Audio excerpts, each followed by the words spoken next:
lot of research on aliens and aliens.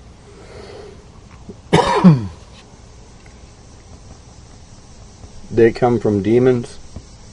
I'll put some links in here where you can see that research, but I wanted you to see some people that are totally deceived, or at least one individual. But he's deceived with a reason. That's the scary part. Because it's the deception goes to a media outlet that basically presents it to the entire nation, and in some cases the world. This is it.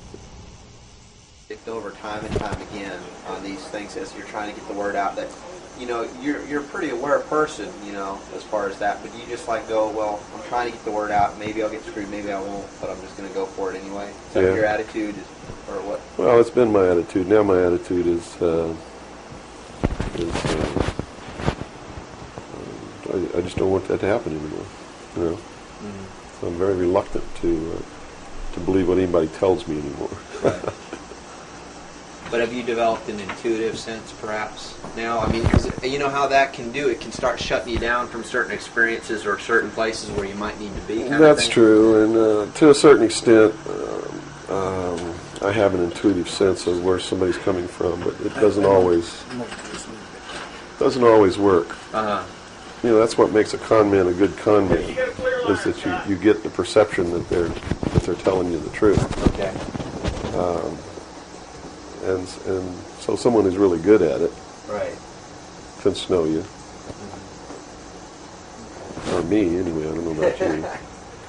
Hold on 1 second. Let me grab my...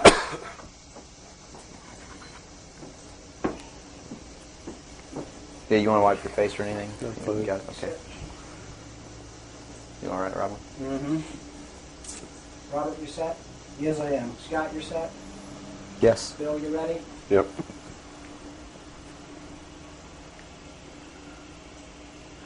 Bill, well, thanks for agreeing to the interview. First of all, a little bit about your background. You had extensive military service for many years prior to 1970, where a certain aspect of that military service kicked upstairs, so you were able to see certain things that you were not able to see beforehand. Would you tell us a little bit about that? It actually started much longer in my past than that. I was reared in a military family. My father's an Air Force colonel. He's retired now. He was a command pilot. And as a child, I remember sitting around I remember the pilots at our house sitting around the kitchen table talking about their exploits in the cockpit and what they had seen in the skies. And some of that talk involved UFOs and what some of them called Foo Fighters. And I traveled all over the world, lived on military bases for most of my life. I was really an indoctrinated individual, you might say. I was as establishment as you could get, as gung-ho, pro-government, pro-America, pro-military. And that's why I went into the military, because that had been so much of my life. I went into the Air Force. I was in the Strategic Air Command for 4 years as an aircraft and missile hydraulic technician, which is, I worked on the pneumatic and hydraulic systems of B-52 bombers, KC-135 aircraft, and Minuteman missiles. I had a secret security clearance. That's where I saw my first atomic bomb. I mean, we worked around on these planes, especially the ones on the alert pad, were always loaded, ready to go drop these bombs at a moment's notice. But while I was in the Air Force, I met sergeants, men who were older than me, and had been in the Air Force for quite a while, told me that they had participated in projects that had recovered crashed extraterrestrial craft, what you call UFOs. And they never told these stories unless they'd had quite a bit to drink. So I never really believed it. I thought, well, these guys are running a scam on me, you know, even though I'd heard about these things when I was a kid. I just still didn't believe in them. It's just so far out in left field, it's not something that you really give any serious thought to until something personal happens, which came later. While I left the Air Force, I went into the Navy, which is really where I wanted to be in the first place. I'd always had this tremendous feeling and connection with the ocean. I was an excellent swimmer, but I had a problem as a child. I had chronic motion sickness. If I got in a car and we went on a long trip, I got deathly ill. And same with boats or anything. I couldn't ride on the things at the carnival that went around and round because it just made me tremendously ill. But I decided after I had gone through the Air Force experience that sick or not, I was going to go in the Navy because that's really what I had wanted to do. So I did. Volunteered for submarine duty and was assigned to the USS Tyru, SS-416, which was a diesel-electric boat, World War II type, that had been reconfigured. When I went on board the boat, it was in the dry dock at Pearl Harbor Naval Shipyard and had literally been cut in half. They put in a 12-foot sonar section and then 3 domes on the deck for triangulating targets using sonar. And this was really one of the most up-to-date electronically submarines that we had. Wasn't a nuclear submarine, but as far as the ability to approach, get close to a target and destroy it, it had a better capacity to do that than any other boat that we had. While we were on a transit from the Portland-Seattle area on the surface, I was the port lookout, and I saw the most incredible thing that I think I've ever seen in my life. And it had such a profound effect upon my view of the universe and the world that we live in that I wish everybody could experience this. I saw come up out of the ocean, from beneath the surface of the sea, a huge disc-shaped craft about the size of a Midway-class aircraft carrier, which is tremendous in size. Even though that's one of our smallest carriers, or was then, it's still a huge, tremendously big object.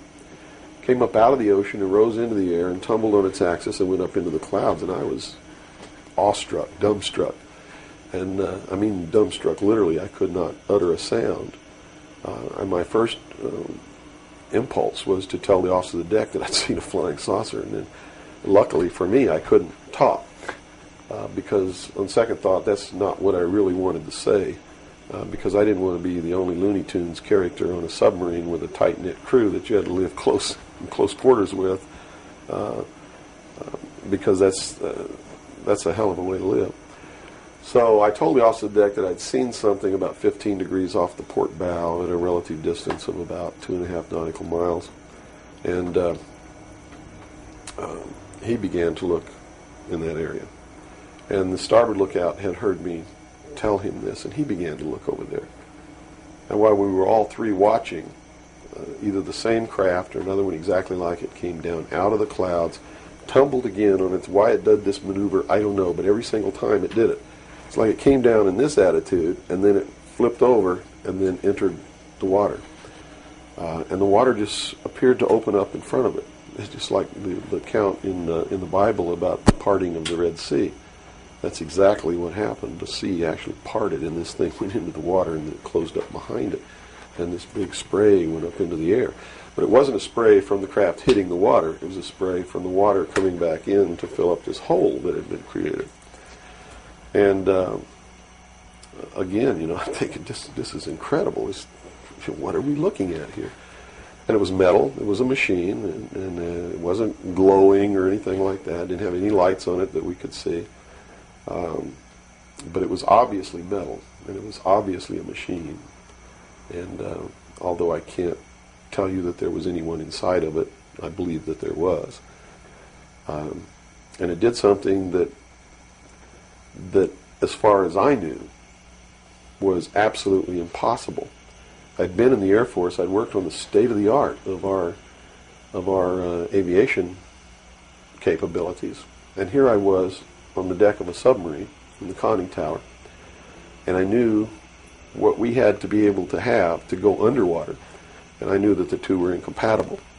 Here's something that came from under the water and flew in the air and performed maneuvers, and then came back down and interfaced with the water at tremendous speed and remained intact. which realistically it never touched the water. The water sort of magically opened up in front of it, but something had to interface with that water.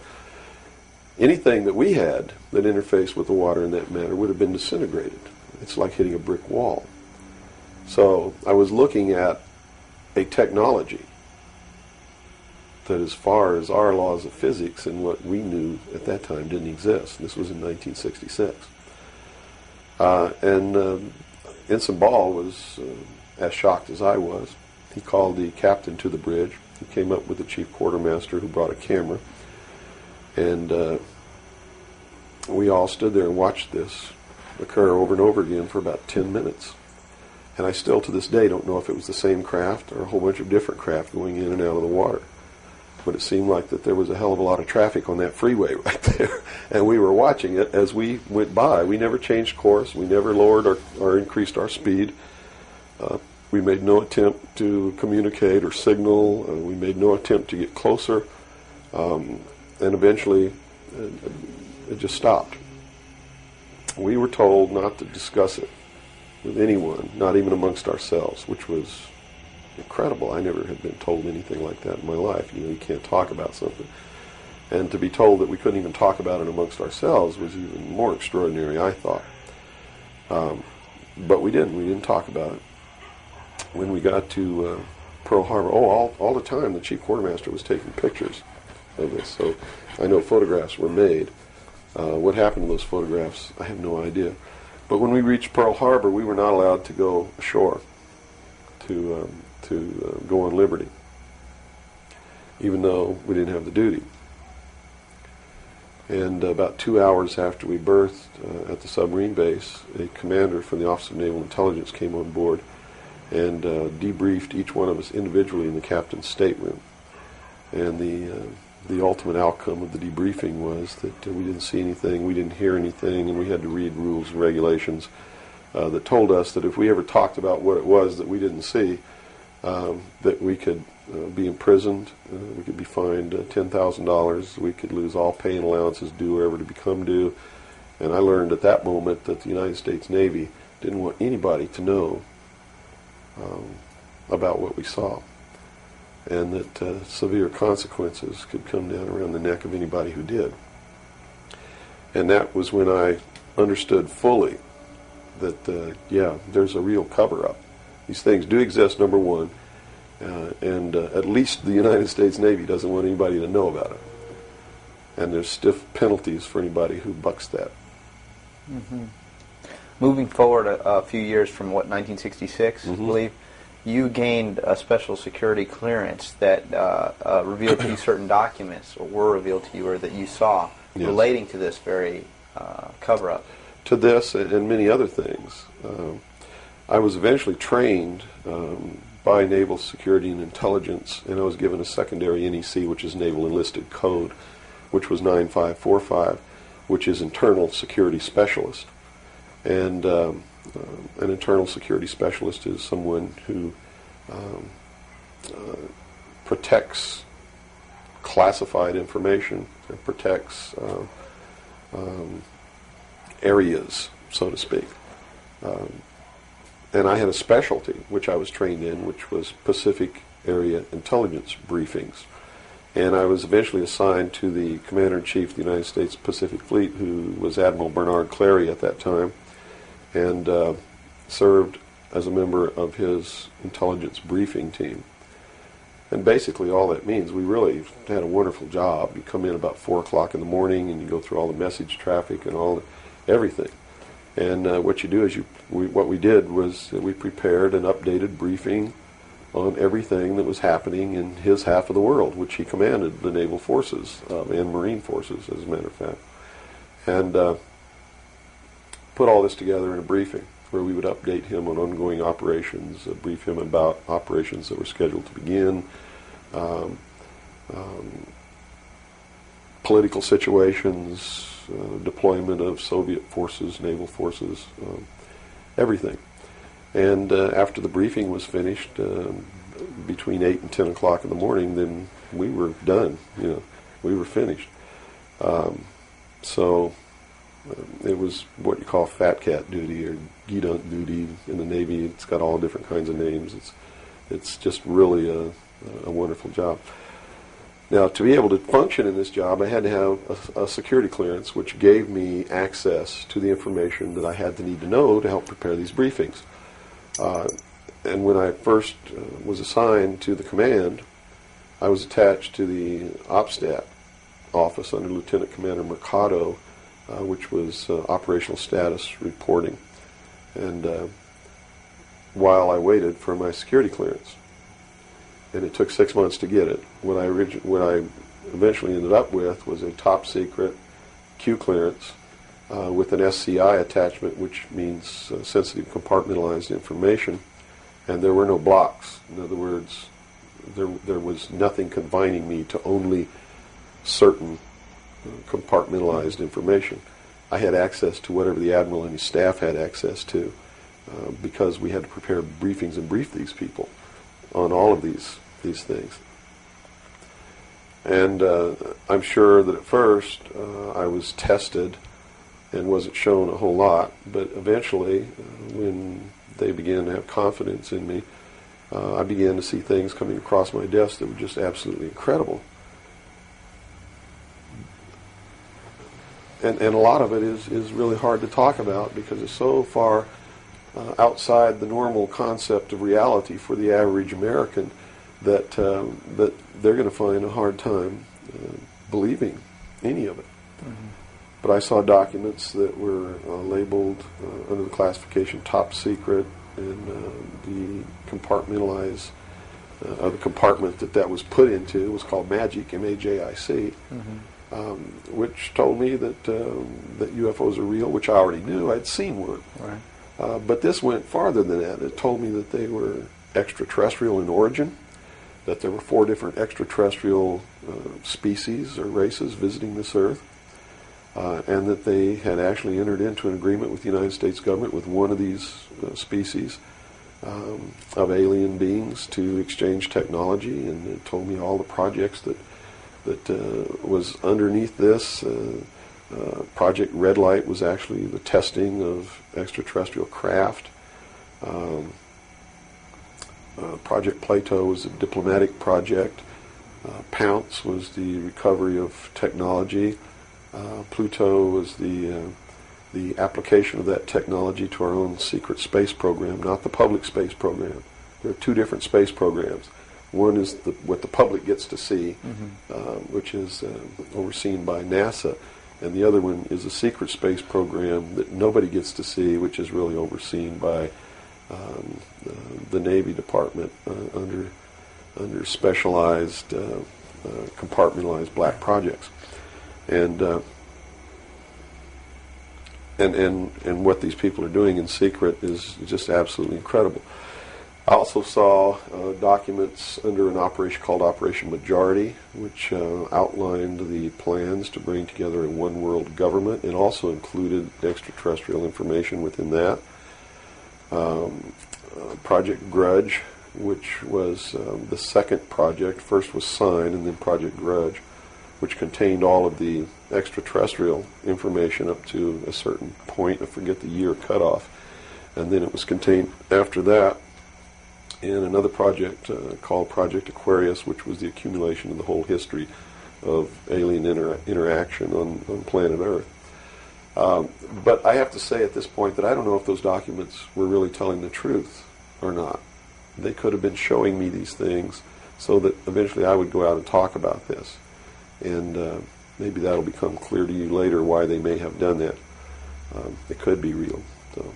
Mm-hmm. But at this point, from a personal standpoint, what was it that, based on your experience in '66, and they said, absolutely do not reveal this to anybody, and here we are a few years later, and you're seeing documents that prove that what you saw was real. Mm-hmm. What was the one factor or a number of factors that led you to the decision to say, I've got to get this out, I've got to tell people about this? I saw contingency plans called Majestic. And these contingency plans were to, first place, a contingency is a plan that can be implemented if certain things occur. And the certain things that would have tripped this contingency plan are, number one, the public sector is getting too close to the truth, so they have to implement this to get them steered off the track. Or number two, we don't want to tell the public the truth about the alien presence, but there's so much alien activity occurring that the public is on the verge of finding out anyway. Let's tell them this story so that it doesn't cause consequences that we don't want. And that plan was called Majestic. I was in a bookstore one time. I'd never seen UFO magazine. Didn't even know it existed. In fact, I didn't even know that there was a UFO culture in the world of people who study UFOs or worship UFOs or have little UFO meetings. I had no idea that that was occurring. I was in a bookstore one time and I was looking at the magazine rack. I'm an avid reader and I'm always in bookstores. And this one day I saw a magazine just popped right out at me, at UFO. And I picked it up and I looked inside, and here is Majestic, all right there. And even the people who had been named to implement the plan were the ones who were actually implementing it. William Moore, Stanton Friedman. I'd never heard of Jamie Chanderay, but he was named, and they had brought out a supposed genuine document called the Eisenhower Briefing Document, which in reality is a fraudulent document. It's a fake, and it was created to implement the plan Majestic, to either indoctrinate the public on what the government wants the public to perceive as happening, or to steer researchers away from the truth, or both. So this wasn't revealing the plan of Majestic, but it was actually implementing the plan. Implementing the You saw plan was happening. against the public. It was a psychological operation against the Okay, public. so this is what you saw. So immediately my head began to spin around, and I began to think, God, I've got to tell people that they're being manipulated. This is a lie. And it really, if the public were using their own intellect, they would know that it was a lie. The executive order quoted for this document was 92,000 something. I believe it was 92447, which is 92,447. And it was supposedly written by Truman. But Truman never wrote an executive order higher than 9,000. I mean, even today, there's no executive order with the number 92,000 on it. They've been consecutive since the beginning. So it was clearly fraudulent. So it's clearly fraudulent, but the public doesn't catch on to this. And here you got Stanton Friedman, one of the guys who implemented the contingency plan, Majestic, running around the country telling everybody it's not an executive order, it's a date, September 24th, 1947, which it very well could be a date. But it's listed in that document as being an executive order of the President of the United States, Harry Truman. And because of that, it's fake. And many other things. But specifically, that is the most glaring proof of fraudulent intent in the document. There are many other things in the document that also prove it's a forgery. But here they are. They're running this contingency plan, and here I am. I know all about it, and here's the public out there biting on it. They even ran that thing in the New York Times, like a 2 or 3 page spread showing all the documents. So it had tremendous credibility lent to it by that action. And so I decided that I had to tell the public and get people on the right track, which is, the right track is don't believe anybody. Don't believe me. Don't believe George Bush. Don't believe anyone. You got to go out and you got to get proof in your hand before you can believe anything. And to do otherwise today is the biggest mistake that anyone can ever make. You begin believing people, putting your trust in them, that they're telling you the truth. I guarantee you're going to take a ride on a roller coaster you don't want to be on. Mm-hmm. Now this controversy, and I say the very understatement controversy. Yes. It also is now extending, based on some things that you're revealing, into the Kennedy assassination. Yes, in the set of documents, which really was literally 2 or 3 file cabinets of documents, called Operation Majority, I saw documents which told me what happened in Dallas and why. And basically what these documents said was that the intelligence community felt that John F. Kennedy was a threat to the national security. which translated into reality means was a threat to the New World Order, the one world government which they were actively in the process of forming. Was there anything on record that indicated that he was out to, things that he did would threaten that New World Order? Oh, absolutely. He had written an executive order. I don't remember the exact number now, but it's available to anybody that wants to go look it up. He had written an executive order ordering the printing of United States notes, which would have broken the back of the Federal Reserve, which is one of the major instruments of propelling the United States into the New World Order by destroying our economy, the basis upon which we live, the basis upon which our whole society is founded, is being ripped right out from under us. That was one. Number two, he refused to provide air support for the invasion of Bay of Pigs, which ensured that would be a failure. He had threatened publicly on several occasions to disband the CIA and scatter it to the thousand winds. He had ordered, in the documents that I saw, he had ordered the intelligence community to prepare a plan to disclose the truth about UFOs to the public. Now, I don't know what that truth was. Could be that maybe there are no extraterrestrials. But whatever the truth was, he had ordered a plan to be prepared that disclosure was going to be done according to that plan within the following year. And the intelligence community considered that to be out of the question. And according to the documents that I saw, his assassination was ordered by the policy committee of the Bilderberg Group, which is really the secret world government, and was carried out by agents of Division 5 of the FBI, the Secret Service, the Central Intelligence Agency, and the Office of Naval Intelligence, of which I was a part, in Dallas. And it said that the assassin, the man who actually administered the head wound, was the driver of the car, William Greer, a Secret Service agent, who used an assassination pistol built by the CIA for assassinations that was really an air gun that fired an exploding pellet or could fire a small hypodermic needle or a poison dart using any one of many different deadly poisons. Specifically, it said that he fired an exploding pellet which contained shellfish toxin, and that the act was plainly visible in a film withheld from the public. I looked for 16 years to find that film, and I finally found a copy that showed William Greer turn around and shoot the president. And since 1988, I've been showing that film wherever I'm able to show it to wake people up. It is not our government, though you have to understand, that is doing these things. It is not our government that's failing us. It's not the Constitution or the Bill of Rights that's a bad instrument. It is a group of men who belong to secret societies who have infiltrated our society and our government at all levels and are destroying it and subverting it from within. And every member of naval intelligence that I knew who was an officer was a 32nd or a 33rd degree Freemason. And I asked my commanding officer at one point, I said, why are all you guys Masons?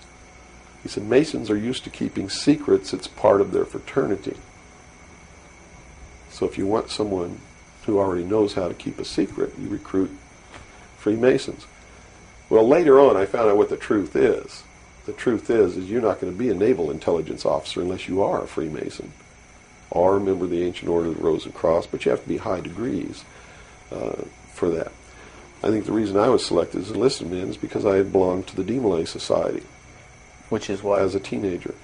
That's sort of the first level of Freemasonry. That's how they recruit teenagers and indoctrinate them into their principles so that they go right into Freemasonry when they become an adult.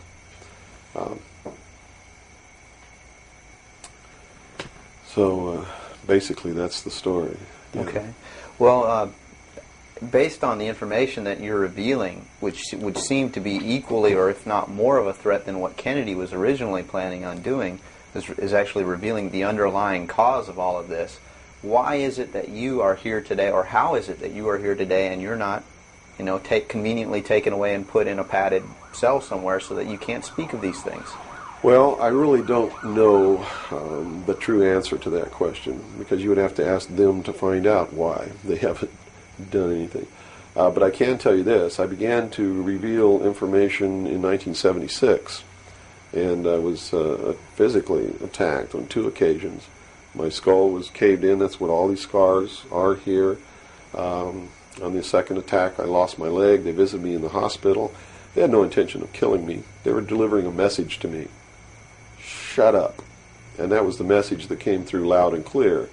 And two men who identified themselves with identification cards who belonged to the Defense Investigative Service, which is really the Defense Intelligence Agency, asked me if I was going to shut up or they were going to have to do it right. And I told them, I said, you don't have to worry about me. I'm going to be a good little boy for the rest of my life, and yeah, I'm going to shut my mouth. And I did for 16 years. Kept silent until I saw this UFO magazine in a bookstore, which indicated that they had implemented the contingency plan called Majestic. But if you want to know what I think the reason is, I believe that there are several. One, they've had a plan that's been in force since the 40s to debunk, ridicule, destroy anybody who ever talks about these subjects. And the public has been thoroughly indoctrinated that if you talk about any of these things that I'm talking about, you're just another nut. So the public, by and large, doesn't pay any attention to it. So in that sense, I'm not a threat. If the president had come on television and said, hey, this is what's going on, then they would have listened and they pay attention to it. But people like me, they perceive me as being just another loony bin, fruitcake, nut, which I assure you I'm not. But that's the perception that they've been brainwashed into believing. And so that's what they believe. Number two, I am so much in front of the public from the very beginning when I began to talk. And that's how I protected myself, or at least that's what I thought would protect me, and so far it's proven to be right, was that if I got literally in front of the public overnight, in front of a large public, that they wouldn't do anything to me because it would substantiate what it was that I'm saying.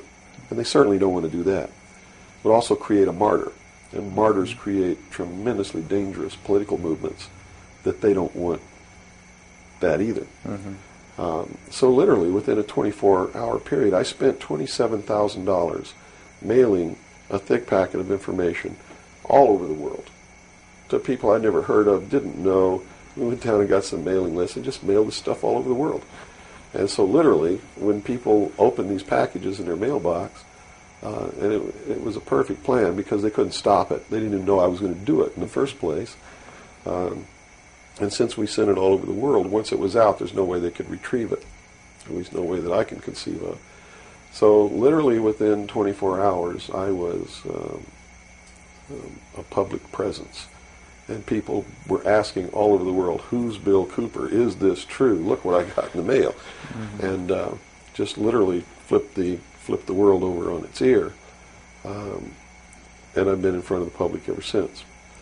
So I think basically those are the reasons. They don't believe that the public's really going to listen to me, and so far that's been true.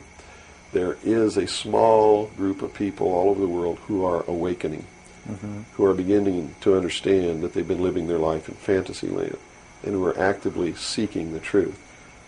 But by and large, when the secret power structure says, as I've put in the first chapter of my book, right out of one of their own technical manuals, that a nation or world of people who do not use their intelligence are no better than animals who do not have intelligence, and thus are stakes on the table by choice and consent. They're absolutely right about the majority of people. It's one of the things that has been an illumination to me, is that they're not always wrong. And many of their goals are the right goals, but the method that they're using to reach that goal is the wrong method.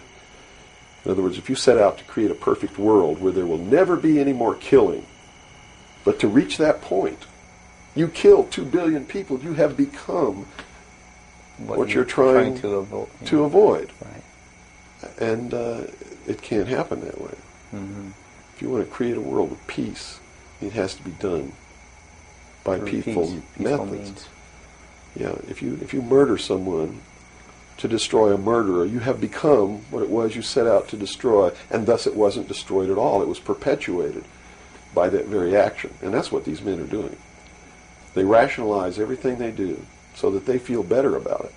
But what they are doing is becoming what it is that they want to get rid of. And the world will never be a safe place for anyone as long as there are men who do these things. Very eloquently said. Thank you. Now, you. your message to people, once again, is don't believe anything. That's How right. is it that the public can find this and search for this truth on their own if they can't believe anything or anyone? What can It's you all in the public sector. It's all available to anyone who actively and diligently seeks it out. Everything that's in my book, Behold a Pale Horse, is everything in here, all the documents that are in here, everything that's in this book is in the public do? domain. Can be substantiated? Yes, and I intentionally wrote this book not using anything that wasn't available to the public to show people that, yes, if I can find this information, so can you. I have tons of stuff that's not available to the public. But as you can see by reading this book, you don't need that stuff because it's what you need is available to you. Public libraries are overflowing with the proof of what's really going on in the world, but nobody really utilizes it to the extent that they're able to pick this out and put it together.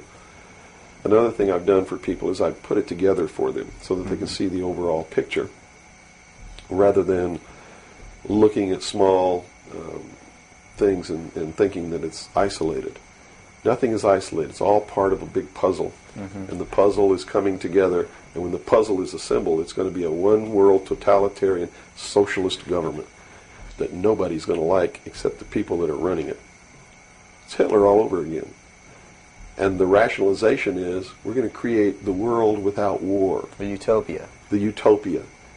But they will never create that utopia because they're not dealing with the problem that makes them want to create it, and that is the inherent flaw in each individual human being that makes us do the things that we do. Until that's overcome, there's never going to be a world without war or without rape or without killing or without robbery, and anybody that thinks that there is has already gone off the deep end. So the method is, here, I'm going to hold a gun to your head so you won't rape, you won't kill. That's right. Yes, okay, I understand. The title of your book, Behold a Pale Horse, what significance does that have? What are you saying with this title?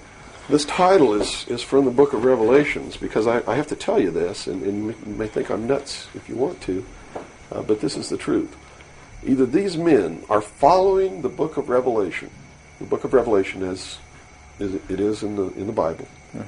They're either following it, just like a plan, and bringing the prophecies in there to pass to manipulate and control those who believe in those prophecies and neutralize them, so to speak. In other words, if this is written in the Bible and God has ordained it, who am I to resist? It must come to pass, so I'm not going to try to stop it. Okay. What a perfect way to neutralize the opposition right off the bat. Or there really is a God, and what he said was going to come to pass is coming to pass. And I named this, Behold a Pale Horse, from chapter 13 of the book of Revelations. The fourth horseman of the apocalypse is the pale horse. And I looked, and behold a pale horse, and his name that sat upon him was Death. And hell followed with him, and power was given unto them over the fourth part of the earth, to kill with sword, and with hunger, and with the beasts of the earth. And that is taking place now today. The fourth horseman is riding across the world now. That's what AIDS is all about. That's what all these little brush fire wars all over the world are all about. That's what's happening. That's why cancer cures are suppressed. Is because they fully intend to kill a minimum of 2 billion people by the year 2000. AIDS is an invention of man. It is not a natural disease, and it has been implemented and placed into the population as a population control. And when they did it, they had the cure before they did it. And when they've deemed that enough people have died or been killed, they will say, we have a cure for AIDS. And everybody will be called to report to some place to get an inoculation, which is going to do two things. One, it's going to stop AIDS in its tracks, and number two, it's going to implant a device which will be able to be used to track each individual person and maybe even to control those people. And that's what the pet implant program is all about. It's not about finding lost pets. They don't give a damn about pets, and they would never put a satellite in orbit to find a lost pet, but yet there's a satellite up there that they're using to find pets that have been implanted with these devices. They're testing this program on pets that's going to be used in human beings. And in the Los Angeles Times in 1989, they ran an article. It was 10 forecasts for the coming decade, was the title of the article. I have a copy of it in my research center. And number 5, I believe it was number 5, in those 10 forecasts for the coming decade was chemical or electronic implants to control individual behavior on a 24-hour basis, unquote. So it's not hidden at all. It's there for anybody who wants to look. But nobody's looking. Nobody's looking. They believe, and I believe that they're right, that the biggest danger to mankind right now is man himself, population. A study in 1957 told them that by 1990 the world population would double. In 33 years. Can you imagine that? The world population of human beings doubled in 33 years. Mm-hmm. And they knew that it's an exponential doubling. Throughout history, every time it's doubled, the interval has gotten shorter. So that was 33 years. The next doubling will take place in approximately 28 years. The next one after that, approximately 24 years. Can you imagine if the world population doubles again in 28 years from 1990? In other words, in the year 2018, the world population doubles. And we're having problems with food supplies and timber and clean water and clean air now.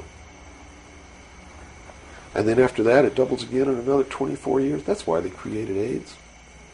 Because they didn't want to have to go around the world and say, you, and you up against the wall, you've got to die today, and shoot them. They did it in a manner to where they could target what they consider to be undesirable populations. And I want to be very clear that I don't agree with them on this. They specifically targeted blacks, Hispanics, and homosexuals for complete eradication.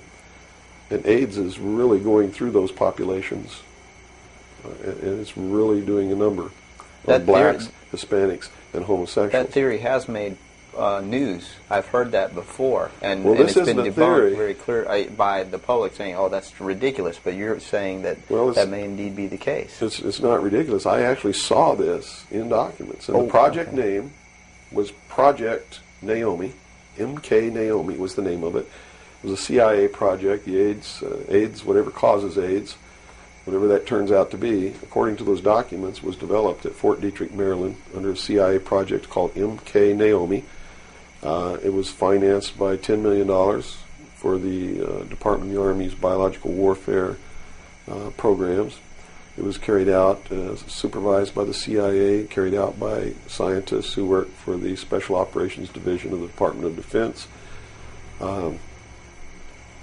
And it's doing its job. And would you assume if AIDS doesn't work, there's a contingency plan for that even? Well, I think that they have other things out there working concurrently. One thing I've learned about these men is they don't just do one thing.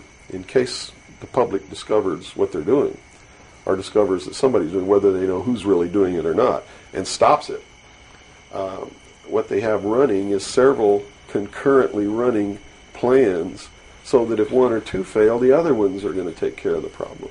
It sounds pretty hopeless. I mean, based on that scenario, is there anything, any uprising or what? Yeah, there is, but it requires that people wake up. It requires that they really learn the truth instead of live their life in fantasy land. You see, because nothing can exist without the consent of the people. Unless they buy it, it's not going to happen. And all of these plans lead to the public's ultimate acceptance of what they're going to do. In fact, they're designed to make the public ask for it. For instance, the burning of the rainforest in Brazil. I know people who are just up in arms. Stop this. We've got to stop the burning of the rainforest. which is exactly what the burning of the rainforest is designed to do. Because Brazil is a sovereign nation, right? How can you tell a sovereign nation to stop burning its own forest? You can't. What they're asking for is control over a sovereign nation by a world governing body who can then send troops, a police force, to make Brazil stop burning the rainforest, and that's why they started the burning of the rainforest in the first place. You see, they went down there and they built a road across the Amazon jungle that went nowhere. There was no reason for this road to be built. There was no place to go. It doesn't go from here to a city on the other side. It just goes across the jungle and ends. And they built this road on purpose because they knew that most of the people in Brazil are so dirt poor that they would see this road as the answer to their prayers. Free land, free timber, a way to support their family, a way to become wealthy, or at least more wealthy than they were, which was no wealthy. Mm-hmm. And that's exactly what happened. Millions of people headed out down this road and staked out some land and burned the forest and tried to grow crops. And they found that rainforest is no good for growing crops. It'll grow one crop, and then you got to go burn more trees and plant another crop because the soil is poor. And that's what's happening. Mm-hmm. And that's why the forest is being burned. And it was done intentionally to create the scream of stop burning the rainforest, so that then they could offer the solution. The solution is a world governing body that can then order and enforce that order of Brazil to stop burning so the rainforest. the green movement worldwide is As now a manipulation. just a manipulation Yes. of... Now, it's been proposed time and again, too, that big business is behind things like this, and that would represent a capitalist approach, but what you're saying is we're heading toward a socialist approach based on this scenario. You have to understand the difference between capitalism, socialism, communism, what all of these things really mean. You have to understand what the difference is between right wing and left wing. People, they use these phrases all the time, and they don't even know what these things mean. And it's just incredible to me to hear a socialist calling someone else a Nazi. Because Nazi means National Socialism. So here's a socialist calling a right-wing guy a Nazi, when what he should be calling the right-wing guy is anarchist. People on the right want no control. Mm-hmm. They're really anarchists. Okay? So they would, in theory then, or in fact, be in opposition to this ultimate movement. Yes. Whereas in appearance, they would be the ones behind it. Well, when you have a misunderstanding of what the terms mean, yes. Okay. Right-wing on the far right is total anarchy. They don't want anybody controlling anything that they do, and they believe that people are responsible enough that the world can exist without government. Okay. Or the very minimal government that it would take to. On the far left, on the other hand, they believe that the government should be in total control and should be supply man with all of his needs. Well, creating a whole society that's dependent. Right. A republic is somewhere in the middle. It's governance by laws. Laws are decided by representatives who are elected by the people. And according to the theory, the representatives will do what is right, whether they get elected or not, because it's not really a democracy. A democracy is far left. People don't understand. We don't live in a democracy. This country is not a democracy. It is a republic. A democracy is ruled by the mob. The mob always votes themselves every kind of benefit that they can vote themselves. And whenever you do that, it means large, tremendously overpowering government in control. They vote themselves into dependency. That's it. They Okay. vote themselves into a dictatorship is what they do, where they lose all of the benefits that they intended to vote themselves into in the first place. Okay. And democracies are extremely dangerous to minorities, because if the majority of people don't like you, Right. they're going to vote that they kill you, and they can, that's it. Democracies are dangerous. Democracies are socialists. Democracies are communism. That's what communism is.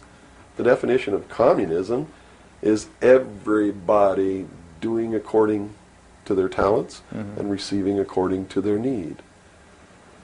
And it doesn't work. We already know it doesn't work.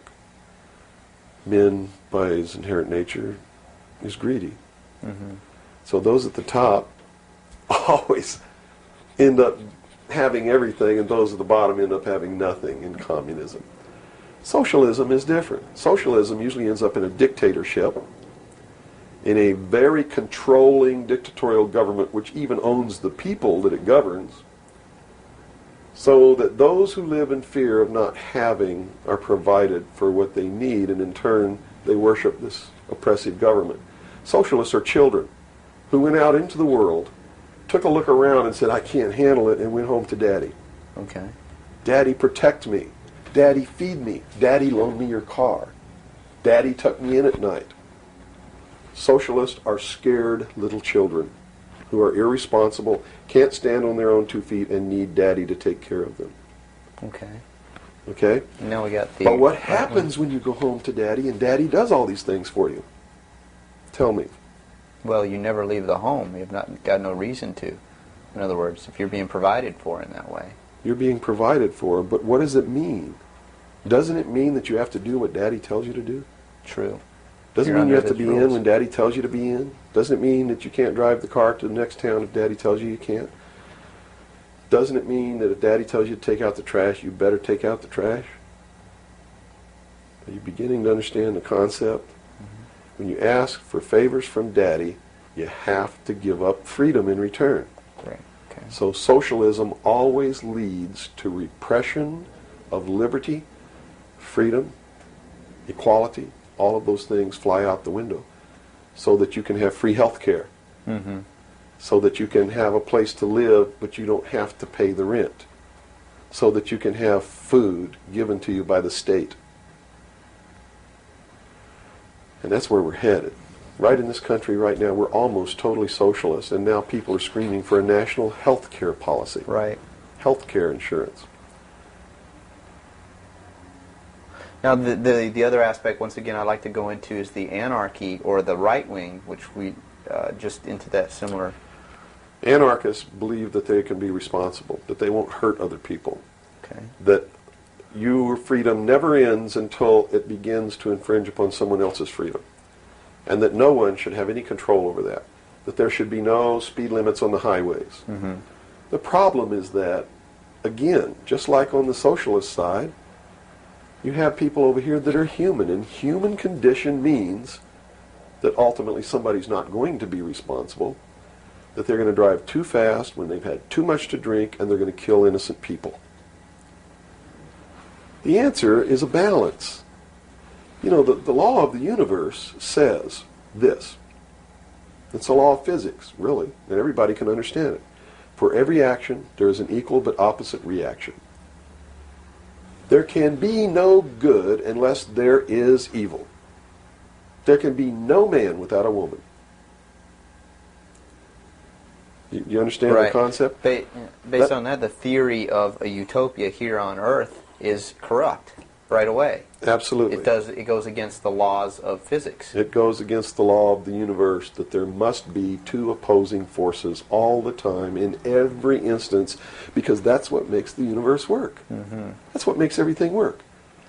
What we need to do is stop trying to go way over here and establish some utopia of freedoms, or way over here to establish some repression of freedom so that we make sure that we got something on the table to eat. And strike a balance between the two that works. And stop withholding information.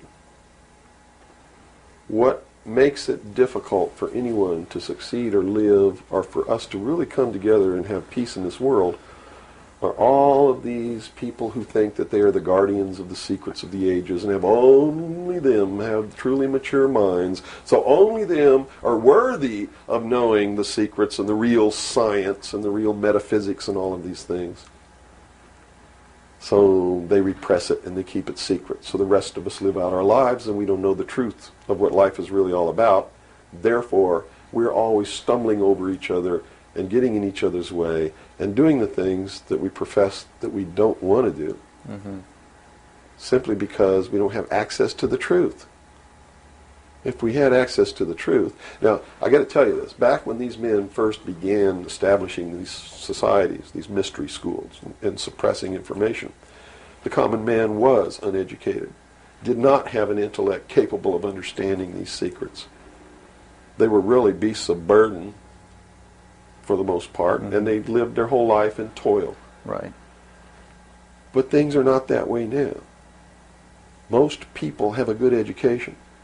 They have a good mind. They're capable of understanding if they're taught, and if they're taught correctly. And I think it's time to teach people what the truth is and quit hiding it, so that we can come together as one humanity and make a balance and live together in a balance. You know, evil's never going to disappear, neither is good. But we can maintain a balance and life can be good.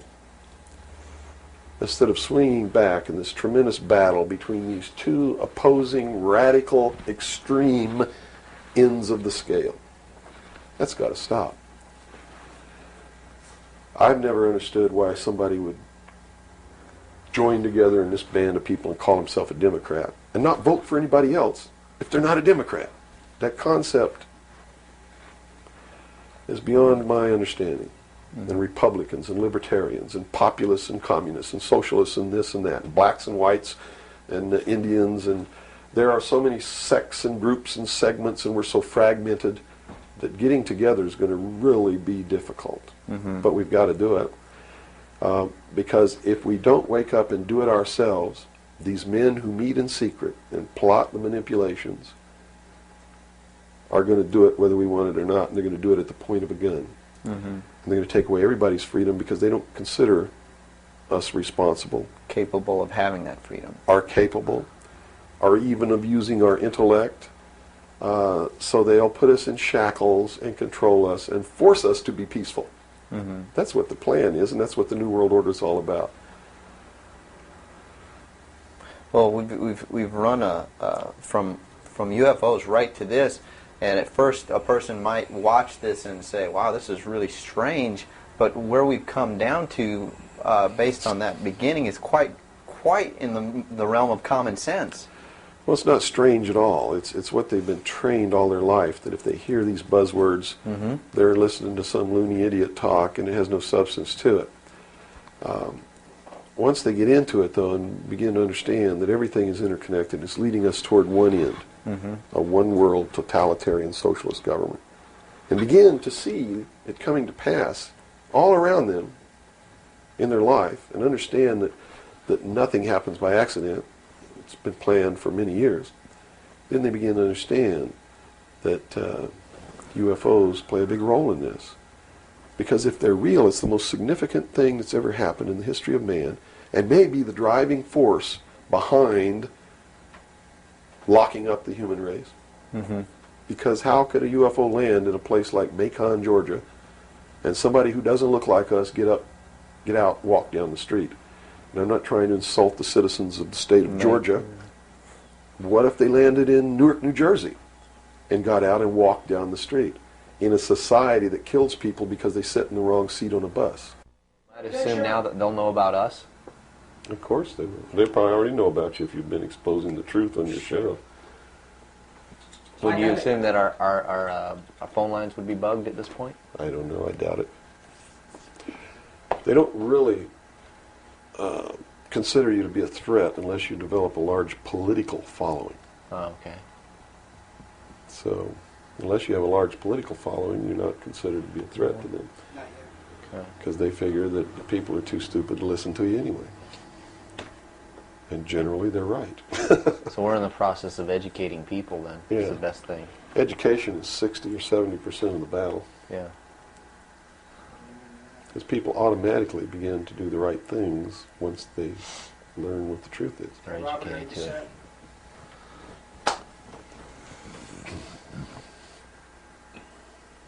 Yeah. No, hold on. Okay, I got it. Ready? Ready. Okay, go ahead. Let's go back into the Kennedy situation here. Now, the Warren Commission was highly publicized. All the things that went on there. I was shown a videotape just yesterday was it a Zapruder film? It is the Zapruder film. Okay, and it clearly showed to me that a number of things. One in which that the film was obviously tampered with. Absolutely. but not tampered with to the point where I couldn't tell that the driver of the limousine was pulling a gun, or what appeared to look like a gun, around his shoulder and shooting President Kennedy in the head. That caused his head to snap back. Did the Warren Commission see this? It seems so. The Warren Commission never looked at the Zapruder film, ever. So they never saw it. Now, I don't know who testified during the Warren Commission about the Zapruder film, if anybody did. But I do know that later at the investigations of the House Select Committee on Assassinations, that a man was specifically hired as an expert witness to view the Zapruder film and tell the committee what it showed. And that man's name is Robert Groden. He wrote High Treason, which is a bestseller out now on the Kennedy assassination. And he was one of the many so-called technical experts for the making of Oliver Stone's film called JFK. He's also a fake, a fraud, a traitor, a liar. He was hired by the House Select Committee on Assassinations based upon his resume, which says, very simply, that he is the world's foremost #1 photo analyst. Which is a lie. He never went to school in photography. He never was a photographer. He never was a photo analyst. And I got to tell you right now that the world's #1 foremost photo analysts are all come out of the military intelligence community, who are trained to interpret high altitude photography and learn what really is there. He never served in that capacity either. He looked at the Zapruder film and he told Congress, he told the committee in testimony, he testified, both in written and in verbal form, that William Greer never took his hands off the steering wheel. And that's a blatant lie. I mean, anybody can look at the Zapruder film and see that William Greer takes his hands off the steering wheel. And even if you couldn't see it, if they cut out the frames, you can still see that William Greer, if this were the seat of the car, is turned all the way around with his right side against the rear cushion of the front seat, looking directly at President Kennedy in this attitude, and it is a physical impossibility to have both hands on the wheel in that attitude. So we know that Robert Groden, #1, was not who he said he was, had no expertise to be doing the job that he was hired to do. #2, even if he had no expertise, it is plainly visible in the film that William Greer could not possibly have had both hands on the wheel. So we know that Robert Groden didn't make a mistake. We know that he intentionally lied to deceive Congress and thus the American people. And what's real strange about it is he's been very active in the research community, supposedly exposing the assassination of President Kennedy. But if you look what he does, he is constantly coming up with new theories, supposed new evidence, most of which is fake. And in his book now, High Treason, he makes a statement that Kennedy was probably hit from the front and the rear at the same time. His job is to keep the American people confused and propagate the lie that our government is no good, that it's our government who assassinated John F. Kennedy. And I'm here to tell you, it wasn't our government. It was the secret societies known as the Illuminati, the Knights Templar, the Freemasons, who assassinated John F. Kennedy. And the proof is right there for anybody who wants to see it. William Greer was a Freemason, #1. He was the Secret Service agent who shot Kennedy. #2, in Dealey Plaza, there's an obelisk, a monument commemorating the location of the first Masonic temple in the state of Texas. Dealey Plaza is on the 33rd parallel, which is one of the sacred numbers in Freemasonry.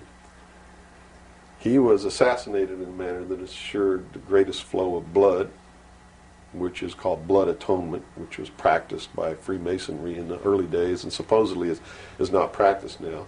But in reality is the method of choice of execution, trial and execution by Freemasons. The Bilderberg group that orders his execution is the Supreme World Council of Freemasonry and consists of 39 permanent members, which is 3 times 13, which is also the exact number of men who signed the Constitution, 39.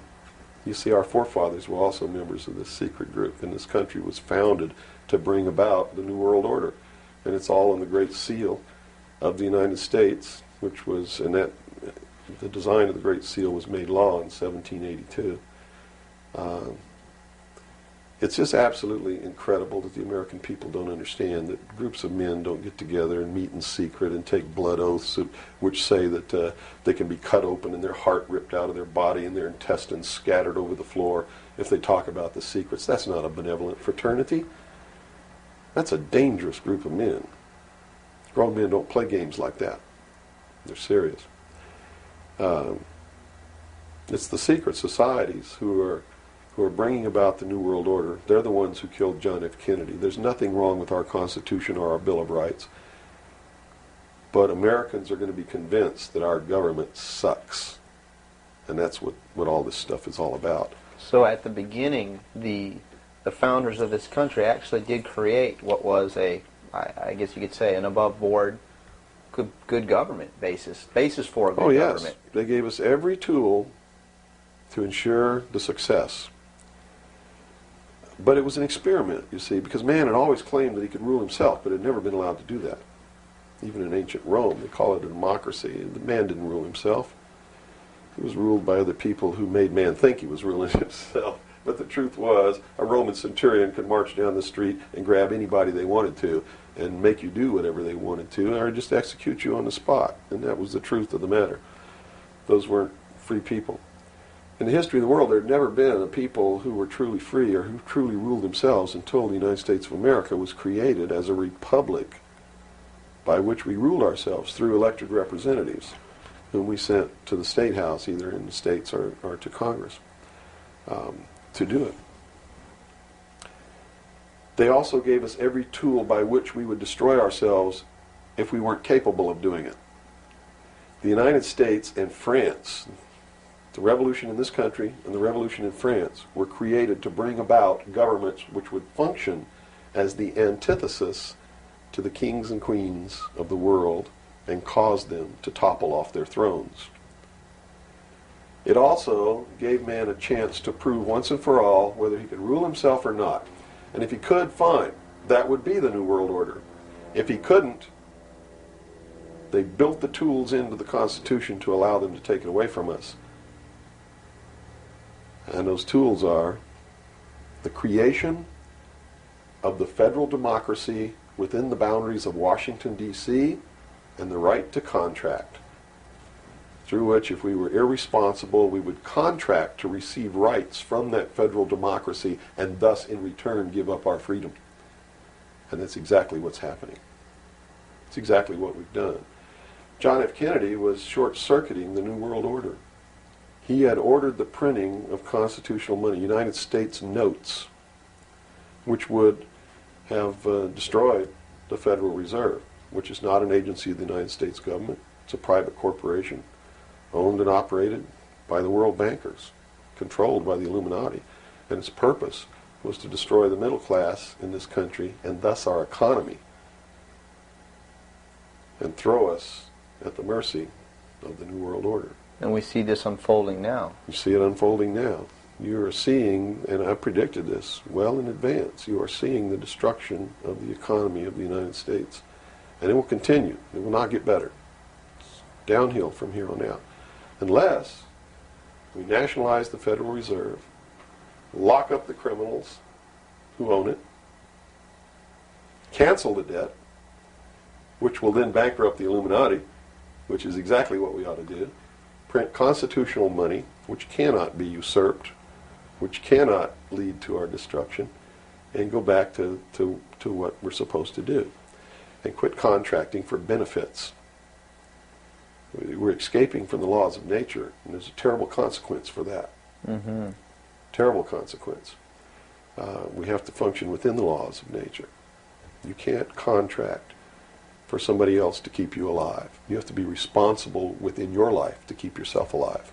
Mm-hmm. And if you can't do it, then you have to die. That's the law of nature. You see. Kennedy also did a lot of other things. I mean, he was a believer in the Bible. These men who are bringing about the New World Order don't believe in the God of the Bible. They believe in the God of light, Lucifer. the angel of light, who was flung down to the earth and became the Lord of the world. That's their God. That's why everything they do goes against what people know to be the right thing to do. They believe that man was held prisoner by a vindictive, cruel God named Jehovah in the Garden of Eden.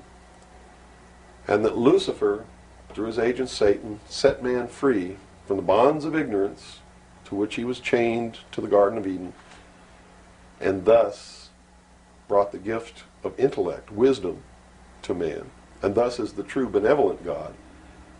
And man, with his intellect and his wisdom and his knowledge, will create technology which will elevate man to the position of God.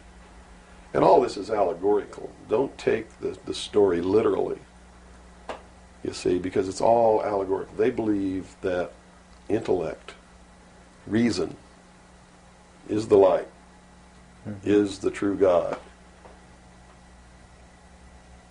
is what makes man God. And I'm not going to debate the right or wrongness of that, because who the hell knows? But I can tell you that they pervert whatever it is that might be divine about their philosophy by becoming what they profess to destroy. To destroy, yes.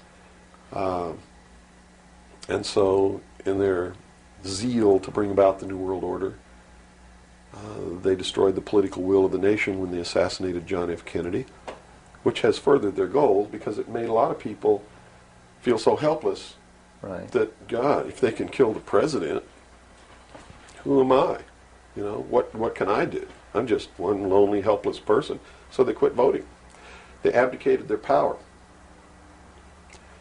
And, of course, through agents like Robert Groden and many others, Oliver Stone, they're being convinced that our government sucks, that our government is the problem, that the Constitution doesn't work, that the Bill of Rights aren't real. We're playing right into their hands, in other words. We're playing right into their hands, because there's nothing wrong with the Constitution or the Bill of Rights or our government.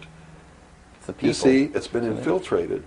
And from within, they are eating at the heart of this nation like a cancer, this secret society. They are destroying it. They are subverting it. Our Constitution has not been allowed to work since 1945, and maybe even earlier. And they have been working behind the scenes to bring about a one-world totalitarian socialist government with the Communist Manifesto as its platform, through the United Nations, which was created by this nation from an older organization called the League of Nations, which was the original foundation.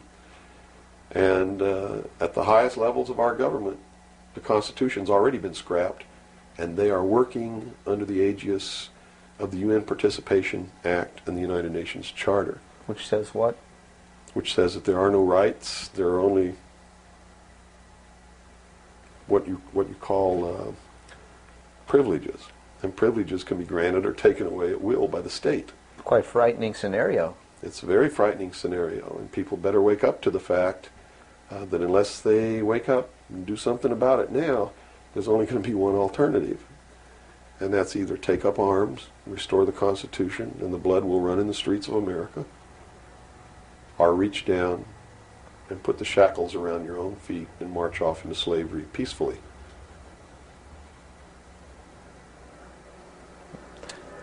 Not going to be easy the coming years. Wow. Now, historically, this may or may not relate, but at least modern world, contemporary world history does not include the stories of Atlantis and Lemuria that go predate. How does that history, and why was that suppressed, or why is it still being suppressed? How might that affect what we are understanding is going on today, or is it related? Well, I'm not sure if a place called Atlantis or Lemuria ever existed or didn't exist. I don't really know. But I do know that the story that is told about the civilizations that lived there are something that we should listen to, because this whole scene may have played itself out before on this earth. And if you understand the theory, which I believe has been accepted as fact now, of continental drift, there may have been an Atlantis and a Lemuria, which had tremendously developed technologies and societies. And the same scenario that we're playing out now in this great stage called the world may have played itself out over and over again in the past for millennium. In my investigation of the mystery schools, the secret societies that are bringing all this about, that really control everything behind the scenes, I found that this is all about religion. And it's all about a recurring theme that is penetrated and is at the heart of every religion in the world. And that is a creator or a creatress who has a son that is sacrificed and then is resurrected and saves the world or saves humanity. It seems to be an archetype that is within us. And so that you don't go flipping out watching this tape. I'm a Christian. I believe in the teachings of Jesus Christ, even though it may turn out that he may have never lived. The scene, it doesn't matter. When you read his words, and you can go back through history and find these are the same words that were spoken by every Savior that there ever was, are the most beautiful, most profound, most affecting words that have ever been spoken on the face of this earth. And when I get down and almost get to a point of hopelessness, I just go read the Sermon on the Mount. And I come back up again. Because in the end, it's not going to matter whether Jesus ever lived or didn't live. The story is real. And it's within all of us. And it brings us to something within ourselves that is good. But these men don't look at that. They believe that the end justifies the means, that these stories are just stories, and that the real meaning behind it all is that man can transcend his animal state through the realization of intellect and the overcoming of all of his emotions and feelings and morals, guilt, all of these things. And I just can't go along with that because I believe it's our emotions that tell us when we're doing wrong. We feel it within ourselves. And a person without that capacity to feel when they're doing wrong becomes a sociopath, which is someone without a conscience who really believes that the end justifies the means and therefore has no pangs of conscience nor no reluctance to murder someone who gets in their way. Mm-hmm. And it's extremely dangerous. Now, do these people recognize the continuity of life? In other words, you have told me earlier that they're after physical immortality. They believe that through their technology, man will become God. With the power of reason, through technology, man will himself become God. They will engineer, just like Hitler wanted to do, the super race who will live forever. And the concept is the same, and the men behind it are the same as Hitler was.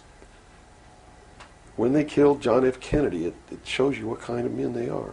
Because they would not stop to kill anyone who gets in their way. And they've never stopped at it. Their goal, literally, to bring about the New World Order, will be to kill approximately 2 billion people before the year 2000. AIDS is one method of doing this. There'll be many more. As they solidify their control, everyone will be given a choice. They'll be presented with a new world religion. They'll be told to renounce Christ, renounce Buddha, renounce Muhammad, join the New World Order, join the New World Religion. If they refuse, they'll be executed. Very simple. And it won't bother them a bit. In fact, according to their belief, they believe they'll be helping these people. And in reality, they will. Because those people will transcend this physical state while they're prisoned here living forever. I feel sorry for them because those of us who will eventually die will transcend the pain and the suffering that goes along with this world. Mm-hmm. And they're so egotistical that they preserve whatever they do so that the diligent can find out what kind of men these men really are. For instance, the Kennedy assassination, I've been showing a film for 5 years that shows exactly who did it. I show you exactly where Oswald is on the film. He wasn't even on the 6th floor. He was standing in the doorway of the book depository building watching the motorcade go by. And it's just it's incredible. At the same time, you said they would have everybody renounce religion. Yes. Have they as well been using it as a tool for their means? If you're a Christian, Same you'll time. be required to renounce Christ and join the New World religion.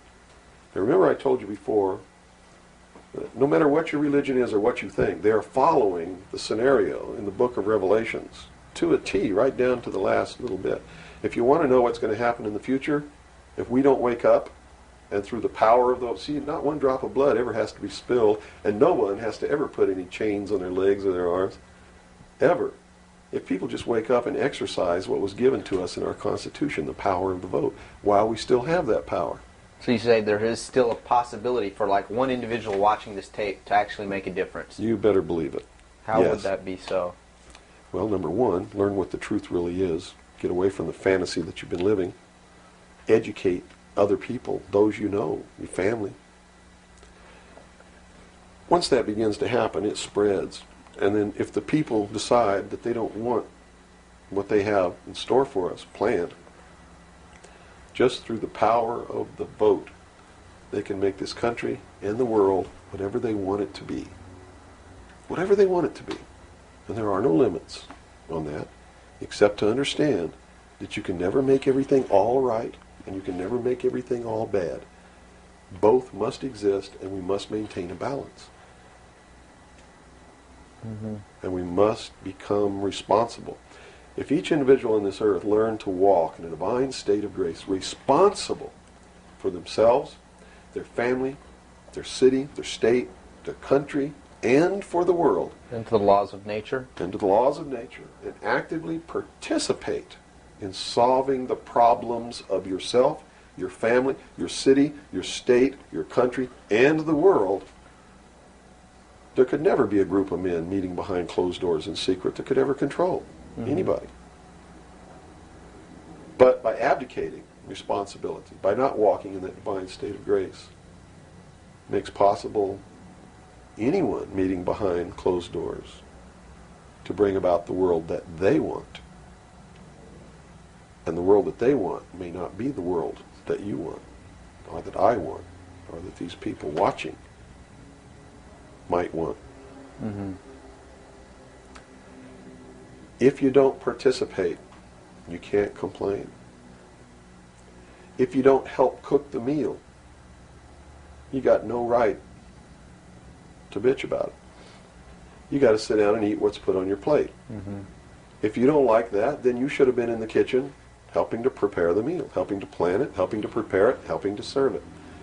If you want to sit on your butt in the living room while somebody else prepares the meal for you and decides what it's going to be and puts it on the table, it's too late to say that's not what you wanted to eat.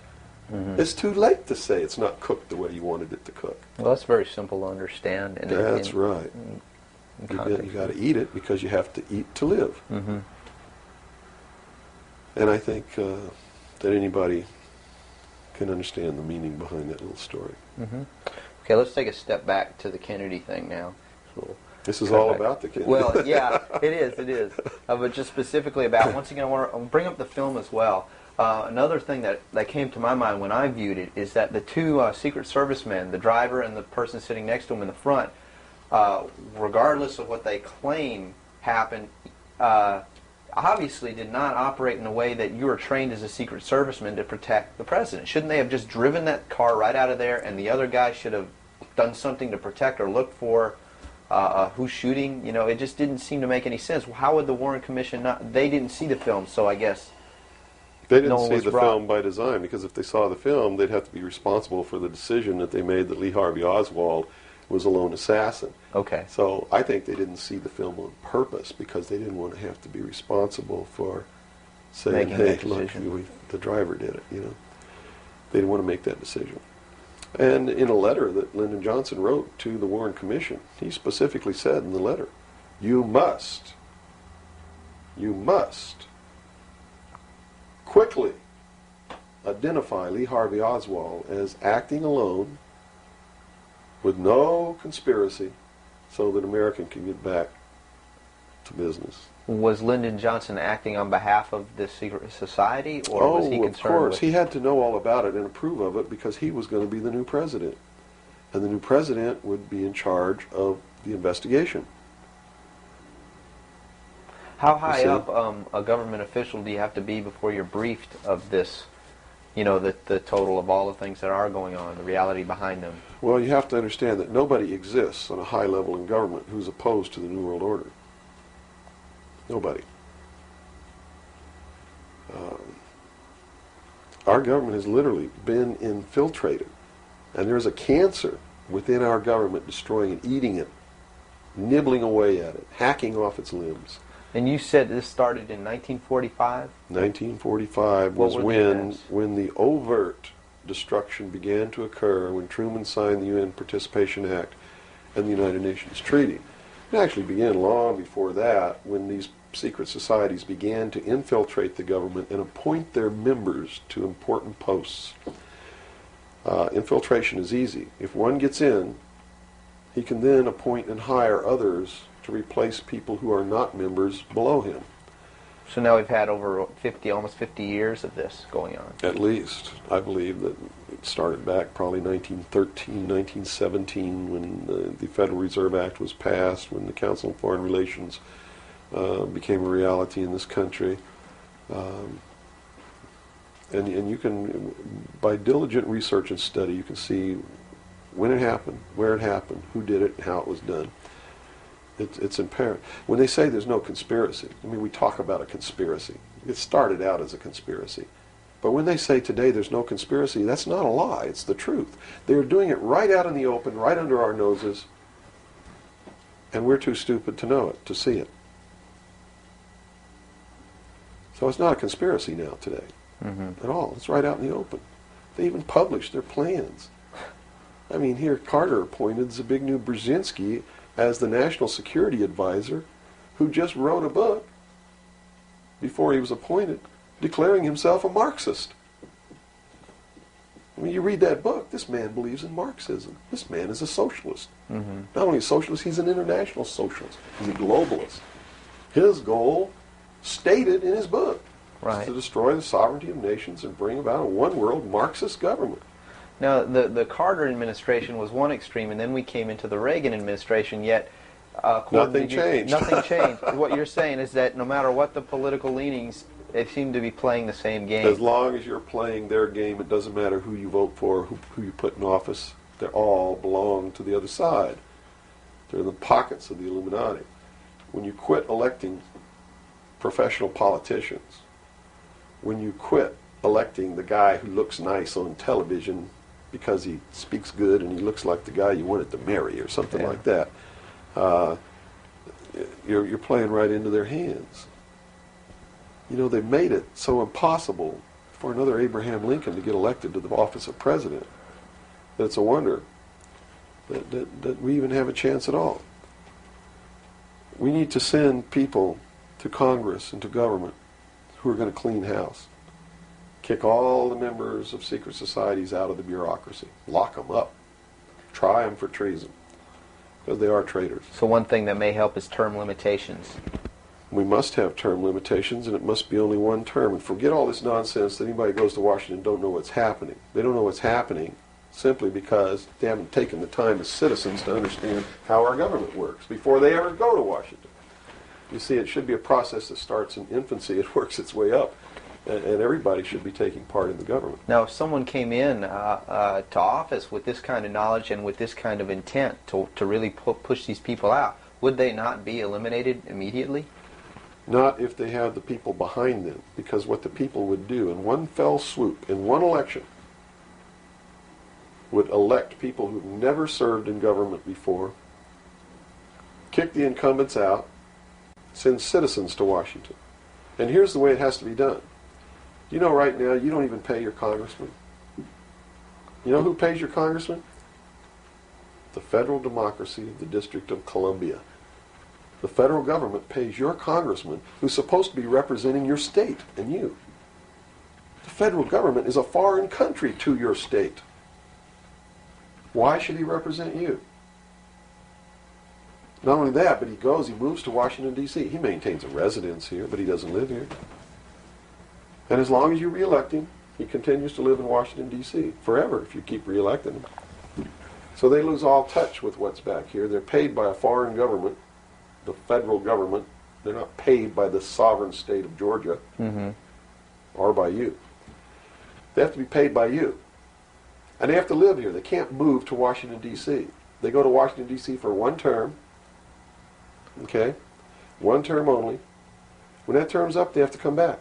And you don't pay them exorbitant funds. You pay them just enough to live on comfortably while they're there. No fancy giant cocktail parties, none of this crap. And you take care of their family. See, they don't take their family either. That's the other clue. They leave their family here, where they live. You, the people of Georgia, take care of their family and their business or their farm or whatever it is they have while they're gone. Now do you think they have a vested interest in representing you? They sure would under those conditions. Yeah.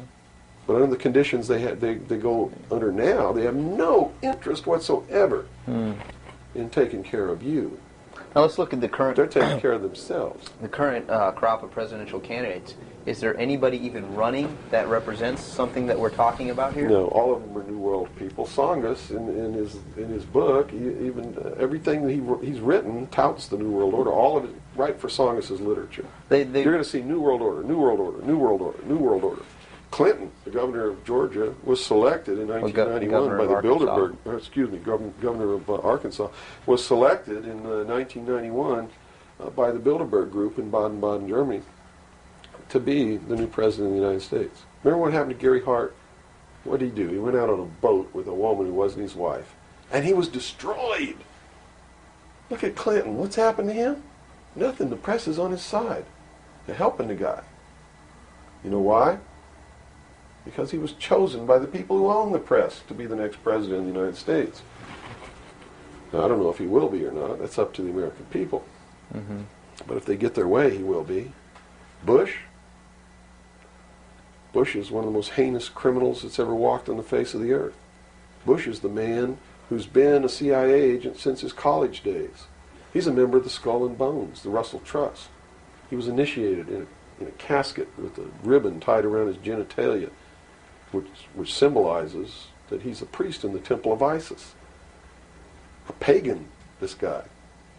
This man is a member of the mystery schools. Well, he has the outward appearance of a good Christian, church-going Christian, no? They do whatever they have to be approved by the people, but in secret, they're not at all. This is a man who practices pagan religious rituals, magic. Doesn't matter what you think of all these things. I'm just telling you, this is what he does in secret. He is the man who, when he was chief executive officer, when he was president of the offshore division of Zapata Oil, organized and began the first large-scale drug smuggling operations into this country. George Bush is the one responsible for the drugs on the streets. And the war against drugs is not a war against drugs, it's a war against the Bill of Rights. We've already lost the Fourth Amendment in this war. That's true. And we're going to lose everything else. You watch on, it amazes me, people watch on Saturday night, cops, top cops, tough cops, 911. All of these stories that are glorifying the police state, and they're falling right into the manipulation. As they watch police with no search warrant,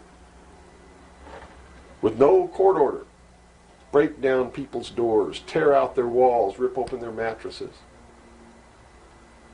All in the name of the war on drugs. Pretty sneaky. It's pretty sneaky, all right. You see them stop people in the streets, and the guy's got $400 in his pocket. They don't press any charges. They didn't even have any reasonable suspicion to stop the person and search him. And what do? They take their money, and they don't give it back. And America's watching this. And the stupid idiots, yes, you stupid idiots, you sit there and watch it, not realizing that when you take away that man's freedom, you've also taken away your own. You see, because they can do the same thing to you. Just because you talk a way that they don't like you talking, or because you wear red shoes and they don't like red shoes, they can do the same thing to you.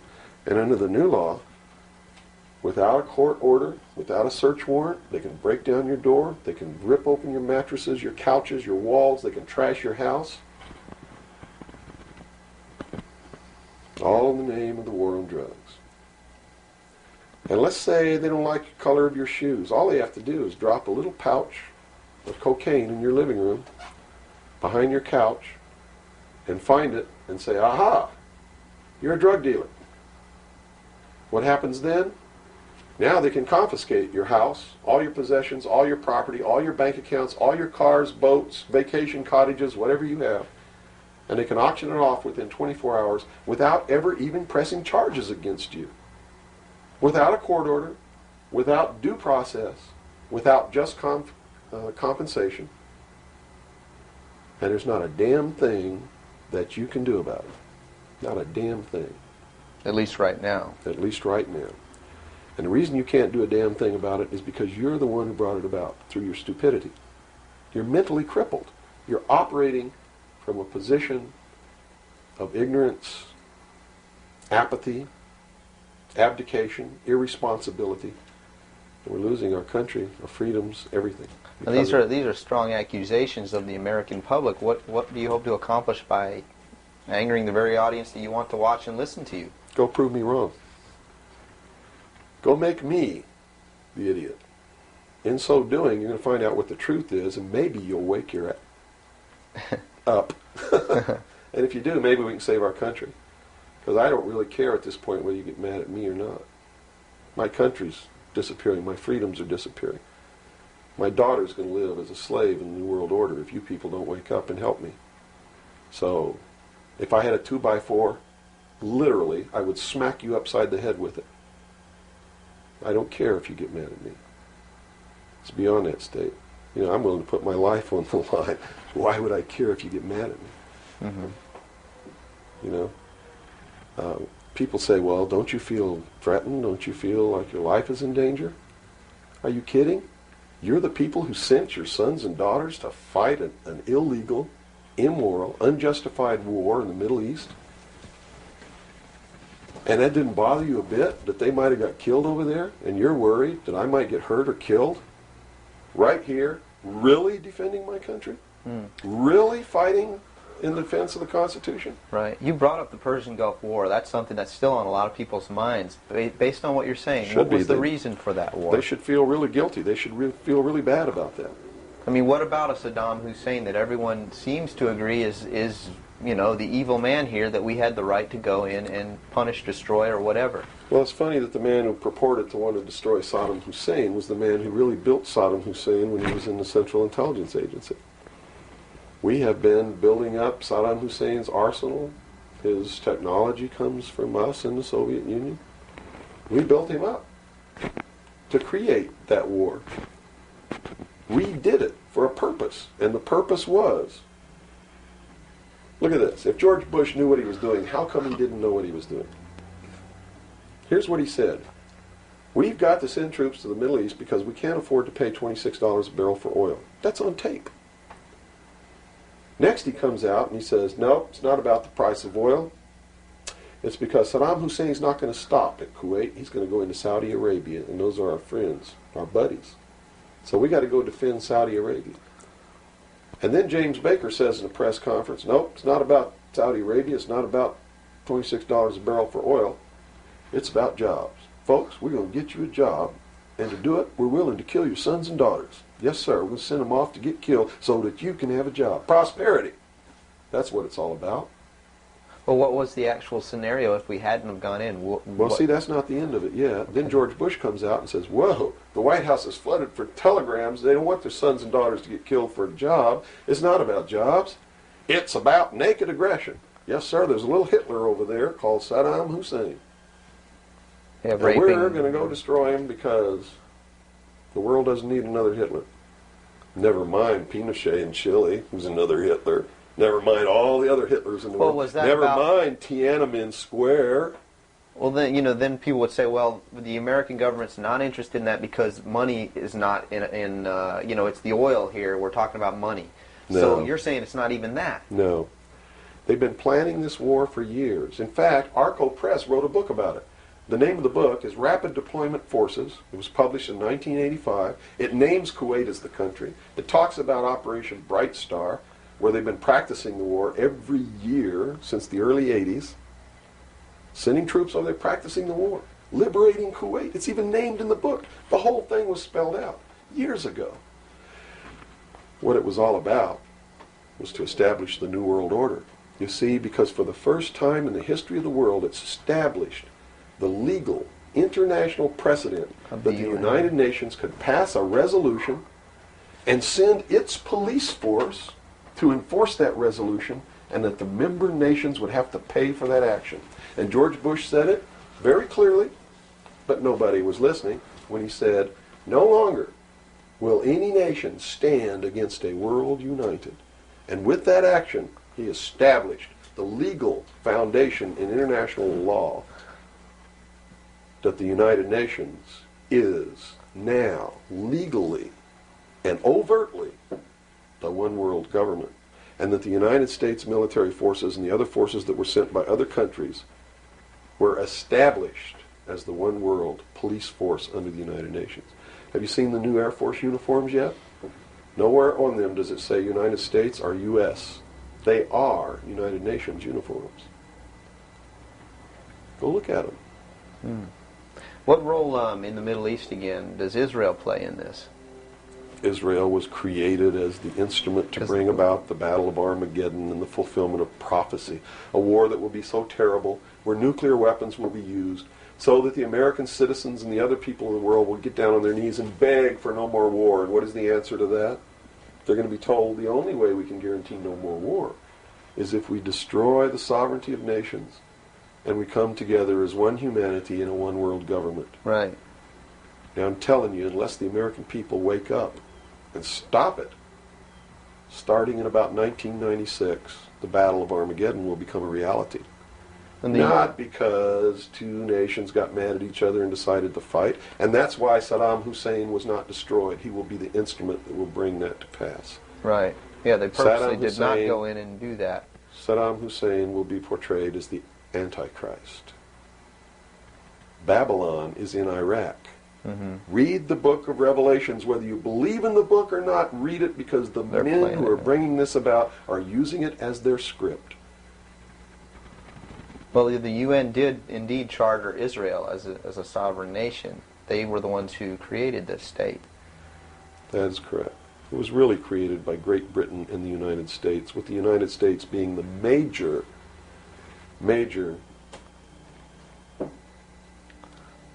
instigant. Okay, and the Jewish people were then being manipulated into believing it was for some other reason. That's correct. They've always been manipulated. And I get people who still come to me all the time and say, Bill, you're all wrong. It's the Jews. The Jews are subverting the world. Man, it's not the Jews. It's not the Catholics. It's not the blacks. It's these men who belong to the ancient mystery schools, who meet in secret and decide the fate of the world. And they belong to all different races and all different nationalities and all different religions to the public point of view. But in secret, it's a different story. How about the European community? Here seems, based on your theory, another group of sovereign nations coming together to form one government. The European community, the EEC, was created by the Central Intelligence Agency, working through a lodge in Italy called the P2 Lodge. Propaganda 2 is the name of it, which is the intelligence arm of the Vatican, and Prince Bernhard, who is the leader of the secret World Council that controls these secret societies around the world, called the Bilderberg Group. And that's the truth of the matter. And well, during its creation, they just threw out Margaret Thatcher. She was really opposing this. Yes, she was, and that's why she got ousted. Okay. So did the Shah of Iran. So did Marcos. Anyone who opposes it gets ousted.